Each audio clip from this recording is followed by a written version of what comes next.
Hi, I'm Jane Hopprich, and I'm here to bring you part 3 of the How to Quilt Ice Dyed Fabric series. Today we're going to talk about another design process, and we're also going to get started on quilting the design that I've chosen for my ice dyed fabric. So I'll see you shortly.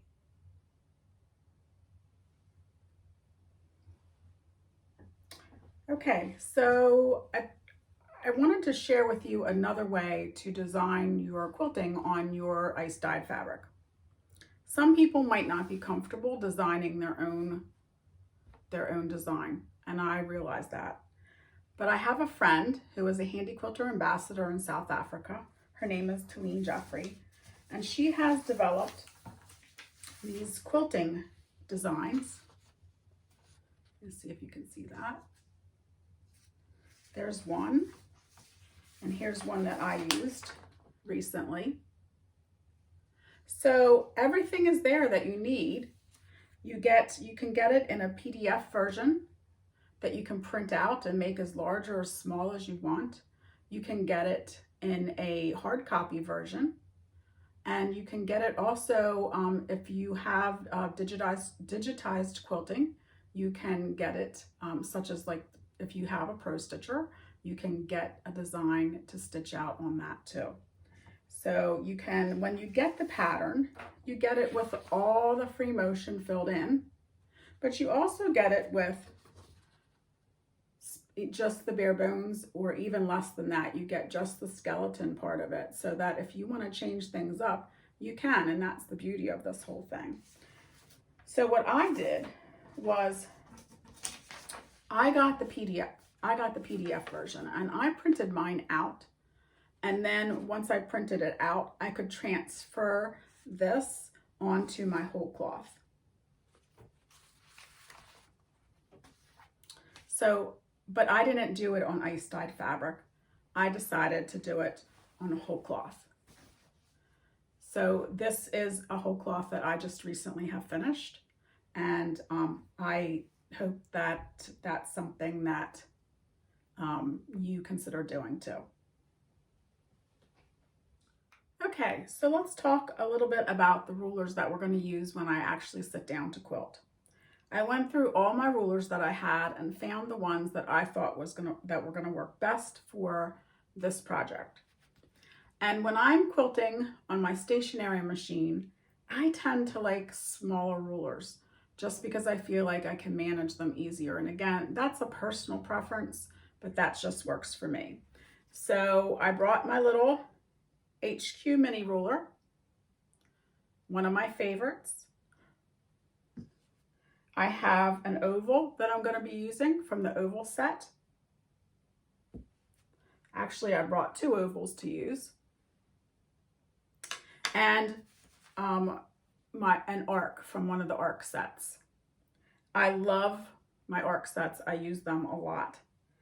And I also brought down my half circle templates, which are nested half circles here. I don't know if you can see that or not. They are a set of 6 rulers that nest in amongst themselves. If you use half the circle and then flip it, you can do the other half of the circle. That way you're not trying to manage a big circle ruler on your stationary machine, which can be a bit of a problem at times. So we're going to use those. The other thing I wanted to point out is especially if you're quilting on your stationary machine, that ruler is helping to push along your fabric. So you want to make sure that you're using your handy grip. Handy grip is a strip of grip tape, and you only need to use a little piece. So basically you can just take that, rip a piece off, peel the backing, and place it right on your ruler. And that's going to help you grip that fabric and push it along. It is very important as a stationary machine quilter, whether you're quilting on a domestic machine or a stationary long arm. So again, that's handy grip. Another thing you're going to want to use too is a way to have good contact with your fabric. And that is going to be machingers, which are like my all-time favorite gloves to use. They are great because they are ambidextrous. You just put them on and they are soft and flexible, and they have some grip to them up in the fingertips. So you can easily just push your fingers along, and that's going to help you grip your fabric. They're breathable. I don't mind wearing them for long periods of time. Another newer item is our Handy Quilter Sweet Spots. I love these because you can just place this down on your fabric. It grips the fabric really well. You don't have to worry about wearing gloves if you're not one that likes to wear gloves, and this helps you push them along, push your fabric along. So again, just some things that are nice to have. And let's go over to the machine now and start quilting. So I have put the Surefoot on. The Surefoot has a higher side profile that butts up really nicely against the ruler. Now you can see I've chosen a half circle ruler, but the circle isn't truly fitting to what this is going to be, but I'm going to just make it work for me. So I'm just going to go ahead and start going around.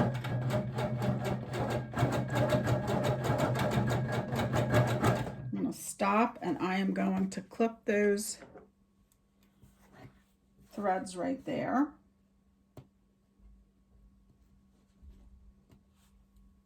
Okay. Now I'm going to reposition this. Now I'm just going to keep on repositioning this. And do you see I'm helping the ruler? The ruler is helping me to push the fabric.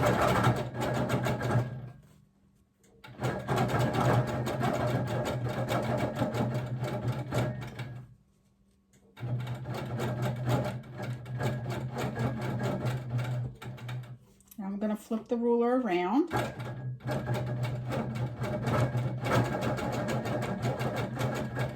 And I'm not getting right on the lines that I drew, but that's okay because those lines are going to go away anyway.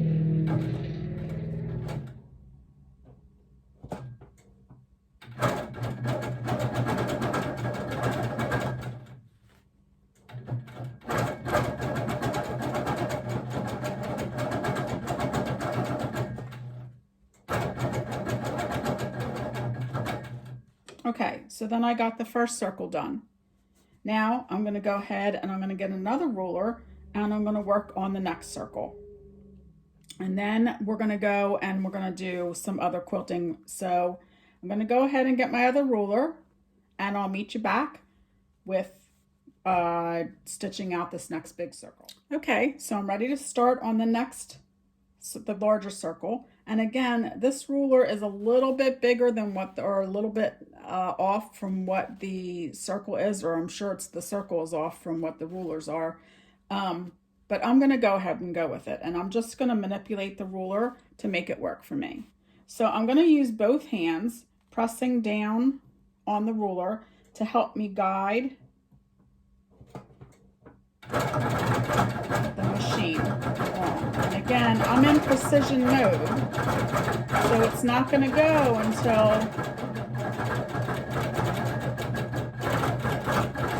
until I move the fabric. I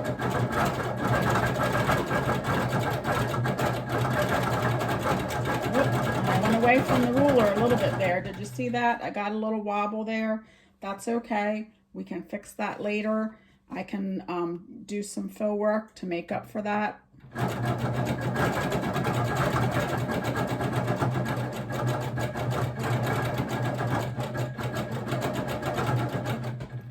And again, the reason for having the grip tape on there is so that you can use that to make a good contact with the fabric to help you push the fabric and the ruler right along.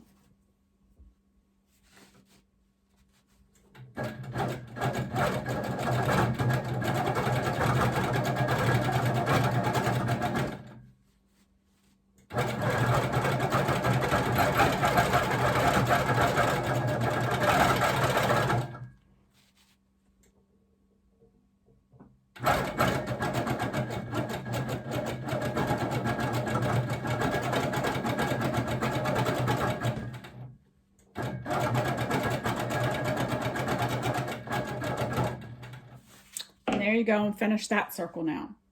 So the next thing I'm going to do is I'm going to move along, and I am going to stitch out to, I'm going to do some of the straight lines that I wanted to do and also some curves. So we're going to do this, I think we'll do this outer square here. So we'll come back in a minute or two and we'll move on to that.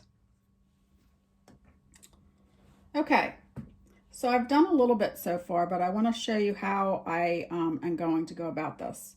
I realized after I got this big circle done that was not, I hadn't intended to fill the whole circle in, but I'm going to leave it there for now because I can always go back and take that out if it doesn't work in the end. So I'm just going to go ahead and I'm going to use my straight ruler, go down to that first circle, and then I'm going to work my way back.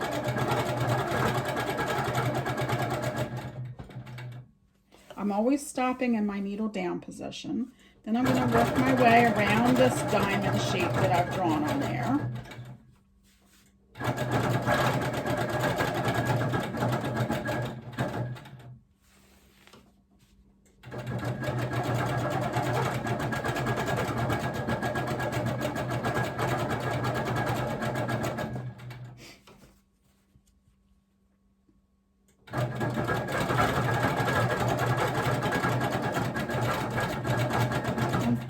Sometimes you have to travel over that same line to get back to where you need to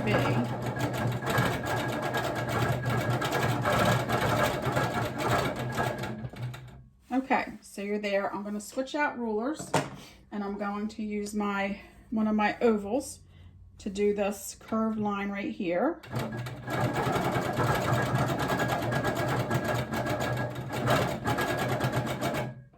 And then I need to go back and stop right there and switch out to my arc ruler.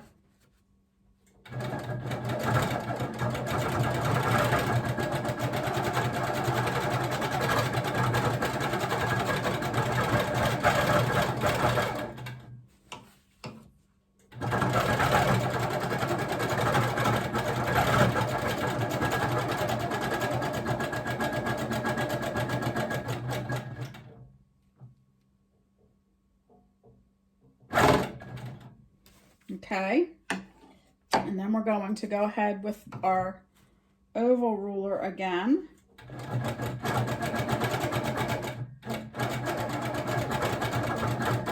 And that's going to take us over here. And then we can start this diamond shape over here. So don't worry if you go off the line, if you don't have everything picture perfect, because once this is all filled in with free motion afterwards, you'll never be able to see it. Okay, so I'm going to finish stitching this out and get as much of the ruler work done, and then I'm going to go ahead and take out the basting stitches so you can see what I've done so far, and we'll talk about some free motion.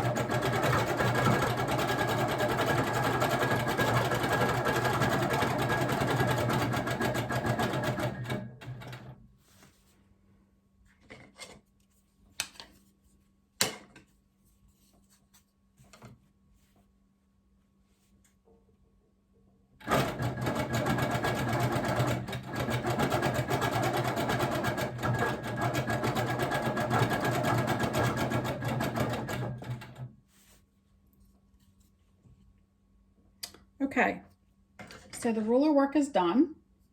I'm going to go ahead and I'm going to take the basting out, and I'm going to see if I like that full circle in there, and if not, I'm just going to pick those stitches out where I don't want them. Okay, so I have the basting stitches taken out now, and you can pretty much see what the skeleton of the piece is going to look like. And you know, I've decided to leave the full circle in, and I'm just going to make it work. Pattern or our ideas can always be adapted to new ideas. So the only other thing I still want to do with my rulers is I want to create, remember we talked about in a previous series was, or a previous episode was that I like to create channels. So I'm going to go back in here and I'm going to create an echo with my rulers and the different areas where I want to make them stand out. So I'm going to go ahead and do that, and then we'll be done and ready to go with free motion. So I'm going to go ahead and move on to that now. Okay, so I had gotten the skeleton done. Now I decided I'm going to add those echoes to create those channels that I said I like to have on my pieces. I've changed from working into precision mode to working in manual mode. I'm comfortable working in manual mode. I know that's not for everybody, and my stitches aren't perfect, but that's okay. In the long run, it's still going to be great. So I'm just going to go ahead and finish up this one last channel, and then we're going to have this ready to go.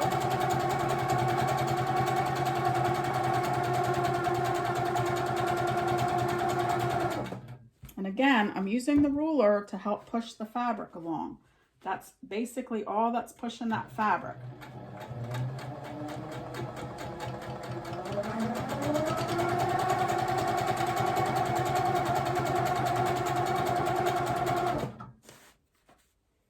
Okay, so I'm going to take a little locking stitch there. I'm going to pull my bobbin thread up, and I'll cut it. And I'll cut where I started. And there, the whole piece is done. Channels, the skeleton, and now the next time we meet, we'll be ready to start free motion quilting and filling all this in and seeing how this just evolves into just a beautiful piece. So I hope that you'll join me next time, and thanks for joining me through this time, and I will see you soon, and happy quilting!